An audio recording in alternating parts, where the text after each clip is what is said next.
Hi കൂട്ടുകാരെ, പുതിയൊരു വീഡിയോയിലേക്ക് എല്ലാവർക്കും സ്വാഗതം. അങ്ങനെ ശ്രേയ ചാരുവിനോട് പറയണം, ഇതെൻ്റെ കളികളാണ്, ഞാൻ കളിച്ച കളിയാണ് ഇതൊക്കെ, എന്നാൽ നീ അത് അറിഞ്ഞില്ലല്ലോ എന്ന് പറയണം കേട്ടോ. ഇതേ സമയം ഈ കുടുംബക്ഷേത്രത്തിൽ പോയി ഇങ്ങനെ ഒരു കളി കളിച്ചു എന്ന് അറിയുന്ന ചാരു ഇനി ശ്രേയയുടെ മുഖത്തടിച്ച് പറയണേ, എടി നീ എന്ത് കളിയും കളിച്ചാലും, നീ എന്ത് തറപ്പണി ചെയ്താലും, നീ ഒരു കാര്യം ചിന്തിക്കുക. അവസാന നിമിഷം നിൻ്റെ ഈ താലികെട്ടി എന്നുള്ള നിൻ്റെ ഈ സ്വപ്നമുണ്ടല്ലോ, എൻ്റെ കുടുംബം തകർക്കാൻ നീ കയറി വരുന്ന നിൻ്റെ സ്വപ്നം അതങ്ങ് തകരും. അത് തകരുന്നതിനോടുകൂടി നിൻ്റെ എല്ലാത്തിനും നാശം വിതക്കുമെന്ന് പറയും കേട്ടോ. ഇതങ്ങ് കേൾക്കുന്നതിനോടുകൂടി പെട്ടെന്ന് ഒരു നിമിഷം ശ്രേയ അങ്ങ് ഷോക്കാവുകയാണ്. എന്നിട്ട് പറയാണ്, നീ എന്ത് തരം കളി കളിച്ചാലും താലി കഴുത്തിൽ വീണാലാണ് നീ ആ വീട്ടിലോട്ട് വരാൻ നിനക്ക് കഴിയത്തുള്ളൂ, 1000 പറയിലോട്ട് നിനക്കൊരിക്കലും വരാൻ കഴിയില്ല എന്നൊക്കെ ഇങ്ങനെ പറഞ്ഞിട്ട് ചാരു അങ്ങ് കടന്നു പോകുമ്പോൾ ശ്രേയ ഒന്ന് വിറച്ചു കേട്ടോ. ശ്രേയക്ക് അത് തന്നെ മനസ്സിൽ കിടന്നിങ്ങനെ കൂടുകയാണ്. ശ്രേയക്ക് എങ്ങനെ നോക്കിയാലും ഓഫീസിലിരിക്കാൻ കഴിയുന്നില്ല. ചാരുവിൻ്റെ ആ വാക്കുകൾക്ക് കുറച്ച് മൂർച്ചയുണ്ട്. അപ്പോൾ ശ്രേയ ചിന്തിക്കുകയാണ്, ഈശ്വര, ഈ വാക്കുകൾക്ക് മൂർച്ച വന്നെങ്കിൽ ഇതിന് പിറകിൽ അവൻ്റെ ആ കരുത്താണ്, അതായത് ആകാശിൻ്റെ കരുത്താണ് ചാരുവിന്. അതുണ്ടാവരുത്, ആ കരുത്ത് അങ്ങ് നഷ്ടപ്പെടുത്തണം. അതിനുള്ള വഴിയാണ് ഞാൻ ഇനി അടുത്തത് നോക്കേണ്ടത് എന്നിങ്ങനെ താൻ മനസ്സുകൊണ്ട് ഇങ്ങനെ ചിന്തിക്കുന്നുണ്ട് കേട്ടോ. ഇതേ സമയം ഈ ഒരു വാക്കുകൾ അങ്ങ് പറയുമ്പോൾ ഉടൻ തന്നെ താൻ എന്തെങ്കിലും ചെയ്യാൻ തൻ്റെ ഫോൺ എടുക്കുകയാണ്. എന്നാൽ ഈ സമയം ഇപ്പുറത്താണെങ്കിലോ താൻ കാണുന്ന ഒരു കാഴ്ച, തൻ്റെ വീട്ടിലോട്ട് കയറി വരികയാണ് ചാരു. അപ്പോൾ ചാരു ഇങ്ങനെ ആകെ സ്റ്റെക്കായിരിക്കുകയാണ്. ഈ പറയുന്ന ബാലമാമ എല്ലാവരെയും പറ്റിച്ചും കൊണ്ടിട്ട് ആ കുടുംബക്ഷേത്രത്തിൽ ഇങ്ങനെ ഒരു ഇത് ചെയ്തല്ലോ, അത് ഷേയുടെ കളികളാണെന്ന് തനിക്ക് തുറന്നടിച്ച് പറയാൻ കഴിയുന്നില്ലല്ലോ. അപ്പോൾ താൻ ഇതിന് എന്താണ് ഇനി ഇപ്പോൾ അടുത്ത പ്രതിവിധി എന്നിങ്ങനെ ആലോചിച്ച് താനൊരു മരവിച്ചതുപോലെ താനിങ്ങനെ കടന്നു വരികയാണ്. അപ്പോൾ ബാലമാമ ചോദിക്കുന്നുണ്ട്, മോളെ നീ ആകാശിന് ഭക്ഷണം കൊടുത്തോ? അതിന് ഉത്തരമില്ല. അപ്പോൾ ഉടൻ തന്നെ ചന്ദ്ര പറയണേ, എന്താ ഇവള് ചോദിച്ചതിന് മറുപടി പറയാത്ത? ഒക്കെ രമേശേ, എന്താ ചാരു, ഞങ്ങൾ ചോദിച്ചത് കേട്ടില്ലേ, നീ എന്താ മറുപടി പറയാത്ത? അപ്പോഴും ചാരു ഒന്നും മിണ്ടുന്നില്ല. അങ്ങനെ ചാരു അകത്തോട്ട് കയറിപ്പോവാണ്. ഇതേ സമയം അനു വന്നിട്ട്, ചേച്ചി എന്താ ചോദിച്ചതിന് മറുപടി പറയാത്തെന്ന് പറയുമ്പോൾ ചാരു ഒരു ഞെട്ടലോടുകൂടി, എന്താ നീ ചോദിച്ചത്? അച്ഛൻ വിളിക്കുന്നത് നീ കേട്ടില്ലേ? എത്രയായി ഏട്ടത്തിയെ അച്ഛൻ വിളിക്കുന്നത്? എന്നിട്ട് എന്താ ചേച്ചി വിളിയേക്കാത്ത എന്നൊക്കെ ഇങ്ങനെ പറയാൻ കേട്ടോ. എന്നെ വിളിച്ചെന്നോ? അതെ മോളെ, നിനക്ക് എന്താ പറ്റിയത്? അപ്പോഴേക്കും ഗോവിന്ദമാമ എത്താണ് കേട്ടോ. ഗോവിന്ദമാമ വന്നിട്ട് പറയണേ, ചാരുമോളെ നിനക്ക് എന്താ പറ്റിയത്? ഇനി പരിസരബോധമില്ലാതെ നടക്കണമെങ്കിൽ നിനക്ക് എന്തോ ഒരു പ്രശ്നം ഉണ്ടായിട്ടുണ്ടല്ലോ, ആ ശ്രേയ നിന്നോട് എന്തെങ്കിലും പറഞ്ഞോ എന്ന് ചോദിക്കാൻ കേട്ടോ. അതേസമയം ബാലമാമയും ചോദിക്കുകയാണ്. അപ്പോഴേക്കും രമേശൻ ചോദിക്കുന്നുണ്ട്, എന്തെങ്കിലും പറഞ്ഞെങ്കിൽ പറ, എന്താ പ്രശ്നം? എന്തെങ്കിലും പ്രശ്നം ഉണ്ടായോ? ഇല്ല, ഒരു പ്രശ്നം ഉണ്ടായില്ല, എനിക്കെന്തോ വല്ലാത്ത തലവേദന. ഓ, തലവേദനയാണോ എന്ന് വെച്ചിട്ട് പരിസരം മറക്കുന്നത് എന്തിനാ? ഇല്ല, ഒന്നുമില്ല, തലവേദന, അതുകൊണ്ട് ആ ടെൻഷനിലങ്ങ് കടന്നു പോയതാണ്. എന്നാൽ ഈ സമയം ഈ വാക്കുകളൊക്കെ അങ്ങ് പറഞ്ഞ് താൻ അകത്തോട്ട് പോകുമ്പോൾ തൻ്റെ മുന്നിലാണെങ്കിലോ ഒന്നും തന്നെ കാണാത്തൊരവസ്ഥയാണ് കേട്ടോ. അപ്പോൾ ബാലമോഹൻ പറയണേ, ചാരുമോൾക്ക് എന്തോ പറ്റിയിട്ടുണ്ട്, എന്തോ അത്രയും വേദനിപ്പിക്കുന്ന എന്തോ സംഭവം ഉണ്ടായിട്ടുണ്ട്, അതുകൊണ്ടാണ് ചാരുമോൾ ഇങ്ങനെയൊക്കെ പോകുന്നത്, എന്താണെന്ന് നമ്മൾ കണ്ടെത്തേണ്ടിയിരിക്കുന്നു എന്ന് പറയാം കേട്ടോ. ഇതേ സമയം ഷേയുടെ കണ്ണിൽ ഈ ചാരു പറഞ്ഞ ഈ വാക്കാണ് കേട്ടോ. എടി, നീ എന്തൊക്കെ തറപ്പരിപാടി ചെയ്താലും നിൻ്റെ കഴുത്തിൽ താലി വീണെങ്കിൽ മാത്രമാണ് നീ ഞങ്ങളുടെ വീട്ടിലെ മരുമകളായി എന്ന് പറയാൻ പറ്റത്തുള്ളൂ, എന്നാൽ നിൻ്റെ കഴുത്തിൽ താലി വീഴാൻ ഞങ്ങൾ സമ്മതിക്കില്ല എന്നൊക്കെ പറഞ്ഞ ആ ഒരു വാക്ക് കേട്ടോ. അത് വീണ്ടും വീണ്ടും വീണ്ടും തന്നെ മനസ്സിലൂടെ ഇങ്ങനെ കടന്നു പോവുകയാണ്. അങ്ങനെ താനിതിങ്ങനെ ചിന്തിച്ച് ഇങ്ങനെ നിൽക്കുമ്പോഴാണ് തനക്കൊരു ഐഡിയ തോന്നുന്നത്. തൻ്റെ ഓഫീസിൽ ദിലീപിനെ വിളിക്കുകയാണ് കേട്ടോ. അങ്ങനെ, ഹലോ മാഡം, ഗുഡ് മോർണിംഗോ? എനിക്കിപ്പോൾ മോർണിംഗ് ഇല്ല, വെറും മോർണിംഗ് ആയിട്ടാണ് ഞാൻ നിൽക്കുന്നത്. അതെന്താ മേഡം അങ്ങനെ സംസാരിക്കുന്നത്? ഓ, എനിക്ക് ഗുഡ് മോർണിംഗ് എന്ന വാക്ക് ഉച്ചരിക്കണമെങ്കിൽ ഞാൻ പറയുന്ന ഒരു പ്രവൃത്തി നീ ചെയ്യണം, അത് നിൻ്റെ കയ്യിലാണ് എൻ്റെ ഗുഡ് മോർണിംഗ് ഇരിക്കുന്നത്, അല്ലെങ്കിൽ വെറും മോർണിംഗ് മതി എന്നിങ്ങനെ പറയാനിട്ടോ. അത് കേട്ടോടെ തന്നെ ഞാൻ എന്താണ് മേഡം എന്താണ് ഈ പറയുന്നത്? എനിക്ക് മനസ്സിലായില്ല, ഞാൻ പറയുന്നത് നീ കേൾക്കുമെന്ന് പറഞ്ഞിട്ട് എന്തൊക്കെയോ ഇങ്ങനെ പറഞ്ഞു കൊടുക്കുന്നുണ്ട് കേട്ടോ. ഓ ശരി മാഡം, ശരി മാഡം, ശരി എന്നൊക്കെ ഇങ്ങനെ പറയാൻ കേട്ടോ. അങ്ങനെ അവരെന്തൊക്കെയോ കുശലും പറഞ്ഞ് എന്തൊക്കെ ഈ ആകാശനും ചാരുവിനും ഇട്ട് പണിയാനുള്ള ആ ഒരു കാര്യങ്ങൾ ശ്രേയ പറഞ്ഞു കൊടുക്കുകയാണ് ദിലീപിന്. ഇതേ സമയം ആകാശ് തൻ്റെ ഓഫീസിലിങ്ങനെ പണിയെടുക്കുകയാണ്. അപ്പോൾ താനിങ്ങനെ ജോലി ചെയ്യുന്ന സമയത്ത് പെട്ടെന്ന് തൻ്റെ ഫോൺ റിങ് ചെയ്യാണ്. ഹലോ ചാരു എന്താ വിളിച്ചത്? ചാരു എന്നല്ല, അക്കുത്തി എന്താ വിളിച്ചത്? അപ്പോൾ അക്കുച്ചേട്ടാ, എനിക്കൊരു കാര്യം പറയാനുണ്ട്. അക്കുച്ചേട്ടാ എവിടെ? ഓഫീസിൽ.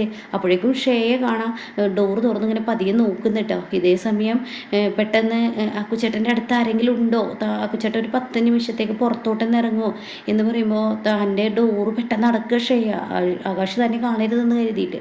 അങ്ങനെ ഈ സമയം ആയിക്കോട്ടെ കാക്കുത്തി, അതിനെന്താ, ഞാൻ ഇറങ്ങിക്കോളാം എന്ന് പറഞ്ഞിട്ട് കാക്കുത്തിയുടെ ഫോണിൽ സംസാരിക്കാൻ ആകാശ് പുറത്തോട്ട് ഇറങ്ങാൻ കേട്ടോ. അങ്ങനെ ആകാശ് പുറത്ത് ചെന്നിട്ട് ചോദിക്കുകയാണ്, എന്താ കാക്കുത്തി, എന്താ പ്രശ്നം, എന്തെങ്കിലും പ്രശ്നമുണ്ടോ? അതെ, അക്കുച്ചേട്ടനോട് എനിക്കൊരു കാര്യം പറയാനുണ്ട്. എന്ത് കാര്യം? അത് അക്കുച്ചേട്ടൻ, ഞാൻ ഈ കാര്യം പറയുന്നത് കേട്ട് ഒരിക്കലും ദേഷ്യപ്പെടാനോ വഴക്കുണ്ടാക്കാനോ ഒന്നും നിൽക്കരുത്. ഇല്ല, ഞാൻ വഴക്കാരോടും ഉണ്ടാക്കില്ല. ഇത് ഉറപ്പാണോ? അതെ, ഉറപ്പാണ്. എന്നാൽ ഞാൻ അവിടെ വന്നപ്പോൾ എന്നോട് ഇവളുണ്ടല്ലോ ശ്രേയ, അവൾ പറയാണ് ഈ കളികളെല്ലാം കളിച്ചത് അവളാണ്. ഞാനും ബാലമാമയൊക്കെ കുടുംബക്ഷേത്രത്തിൽ പോയെന്നറിഞ്ഞപ്പോൾ അവളുടെ കളികളാണ് അമ്മയെയും അരവിന്ദനെയും അങ്ങോട്ടേക്ക് പറഞ്ഞു വിടല്. ഈ സത്യങ്ങളും പിന്നീട് ജോത്സ്യൻ, അതായത് അവിടുത്തെ പൂജാരി ഇങ്ങനെയൊക്കെ പറയിപ്പിച്ചതുള്ള കാര്യങ്ങളൊക്കെ പറയാണ് കേട്ടോ. ഇത് കേൾക്കുന്ന ആഘോഷം അങ്ങോട്ട് ദേഷ്യം കയറി വരികയാണ്. അങ്ങനെ ആഘോഷം പറയണേ, അവളെ ഞാൻ വെറുതെ വിടില്ല, അവളുടെ ഈ വേലത്തരം ഇതോടുകൂടി നിർത്തണം എന്ന് പറയട്ടോ. അവള് നമ്മുടെ വീട്ടിലോട്ട് മരുമകളായി കയറി വരാനുള്ള അവളുടെ ഈ പ്രവൃത്തി ഉണ്ടല്ലോ, അത് നിർത്തും. അപ്പം ദിലീപാണെങ്കിലും ദിലീപ് ആർക്കും ഇങ്ങനെ ഫോൺ വിളിച്ചുകൊണ്ടിരിക്കുന്ന ആ ഒരു സീൻ ഇടയ്ക്കിടയ്ക്ക് ഇങ്ങനെ കാണിക്കുന്നുണ്ട് കേട്ടോ. എന്നാൽ ഈ സമയം ആകാശ് ഇത് പറഞ്ഞിട്ട് ഞാൻ കാണിച്ചു തരാം എന്ന് പറഞ്ഞ് പോകാൻ നിൽക്കുമ്പോൾ ഉടൻ തന്നെ ഷാരു പറയണേ, എൻ്റെ അക്കുച്ചേട്ടൻ ഒരു കാര്യം ചിന്തിക്കും, ഞാൻ പറഞ്ഞത് എടുത്ത് ചതി ചെയ്യാനല്ല, എൻ്റെ മനസ്സിനൊരു സമാധാനം കിട്ടാനാണ്. അതുകൊണ്ട് ആരോടും വഴക്കിടാൻ പോവല്ലേ? ഇല്ല, ഞാൻ ക്ഷമ പിടിച്ചോളാം. എന്തായാലും ഞാനൊരു കാര്യം പറയാം, നീ എന്തായാലും ഇത് ആലോചിച്ച് തലവുണ്ടാക്കി നിൻ്റെ ജോലികൾക്ക് തടസ്സം വരുത്തണ്ട. നീ നിൻ്റെ ജോലി ചെയ്തോ. കല്യാണം നടക്കില്ല എന്ന് പറഞ്ഞാൽ കല്യാണം നടക്കില്ല. കല്യാണം നടക്കാതിരിക്കാനുള്ള എല്ലാ വേലത്തരം നമ്മൾ ചെയ്യണം, അതാണ് നമ്മുടെ പരിപാടി. ഓക്കെ, എന്നാൽ ശരി എന്ന് പറഞ്ഞ് ഫോൺ കട്ട് ചെയ്യണം കേട്ടോ. ഇതേ സമയം ആകാശ് തൻ്റെ കസേരയിലങ്ങ് വന്നിരിക്കുമ്പോൾ ദിലീപ് ചൂടായിട്ട്, എടോ തനിക്ക് ഞാൻ എത്ര തവണയാണ് ഫോൺ വിളിക്കുന്നത്, തനിക്കെന്താ തിരിച്ചൊന്ന് എനിക്ക് വിളിച്ചൂടെ? എന്താണ് താൻ, ആരോടാണ് ഇങ്ങനെ കിടന്ന് ഇന്നരിക്കുന്നത്? ഓഫീസിൽ വന്നിട്ട് ഏതിനോടാണ് ഇങ്ങനെ ഇന്നരിക്കുന്നത് എന്നൊക്കെ പറഞ്ഞാൽ അസഭ്യം വാക്ക് പറയാൻ കേട്ടോ. ഇത് കേൾക്കുന്ന ആകാശനങ്ങ് ദേഷ്യം പിടിക്കണേ. എടോ, ഞാൻ സംസാരിച്ചത് എൻ്റെ ഭാര്യയോടാണ്, അല്ല തന്നെ പോലെ തറപരിപാടി ചെയ്യുന്നതിനല്ല. പിന്നെ ഞാൻ ആരോട് സംസാരിക്കുന്നത് എന്നുള്ളത് എൻ്റെ അവകാശമാണ്, അത് എൻ്റെ അല്ല. താൻ എന്തിനാണോ എന്നോട് ചൂടാവുന്നത്? അത് കേട്ടോടെ തന്നെ എന്നെ എടോന്നോ സാറെന്ന് വിളിക്കടോ. താൻ സാറാണെങ്കിലും എന്താണെങ്കിലും എൻ്റെ ഈ കാര്യത്തിൽ തനിക്ക്, ഞാൻ ജോലി സമയത്ത് ജോലി ചെയ്യുന്ന നേരത്ത് ജോലി ചെയ്യാനാണ് പഠിക്കേണ്ടത്. ഞാൻ തന്നെ വിളിക്കുന്നത് തന്നോട് കുശലം പറയാനല്ല, ഒരു ജോലിക്കാരും പറയാനാണ്, അർജൻറ്റായ ഒരു ജോലിക്കാരെ എന്നോട് പറയാൻ വിളിക്കുമ്പോൾ നീ കിടന്ന് എന്താ ഇവിടെ കിടന്ന് കാട്ടുന്നത്? അത് കേട്ടോടെ തന്നെ തനിക്ക് ദൂഷ്യം സഹിക്കുന്നില്ല കേട്ടോ. അപ്പോൾ ആകാശ് പറഞ്ഞു, താൻ നിർത്തടോ, താൻ എന്താണ് എന്നോട് സംസാരിക്കുന്നതിനൊക്കെ ഒരു പരിധി ഉണ്ടായിക്കോട്ടെ.